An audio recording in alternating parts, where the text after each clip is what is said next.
Hi అండి, అందరూ ఎలా ఉన్నారు? బాగున్నారా? మేము తెనాలిలో టిఫిన్ చేసి బయలుదేరి గూడూరు వచ్చేసరికి 11:30 అయింది. గూడూరులో తిరుమల పాల కేంద్రం ఉంది.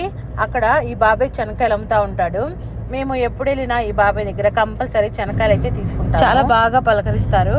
మా వారు చిన్నోడు వెళ్ళి ఐస్ క్రీమ్స్, బాదం పాలు, స్వీట్స్, నెయ్యి ఇవన్నీ అయితే తీసుకొచ్చారు. ఐస్ క్రీమ్ తిని బాదం పాలు తాగి మళ్ళీ బయలుదేరాము. తిరుపతి వచ్చేసరికి 1:30 అయింది. అక్కడ మన భీమవరం భోజనాలు అనే హోటల్ ఉంది, అక్కడికైతే వెళ్ళాము. మా చిన్నోడేమో చికెన్ బిర్యానీ తిన్నాడు, నేను మా వారేమో భోజనం చేశాము. ఈ వారం అంతా ఇంటి దగ్గర నాన్ వెజ్ తిని తిని బోరు కొట్టేసింది.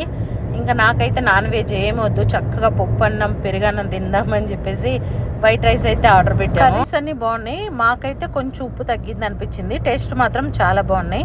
ముగ్గురం కలిసి తృప్తిగా తిని మళ్ళీ బయలుదేరాము. మా చిన్నోడు చక్కగా తిని హాయిగా నిద్రపోతున్నాడు. నాకు నిద్ర వస్తుంది, కానీ మా వారి కోసం నేను కూడా మేల్కొని ఉన్నాను.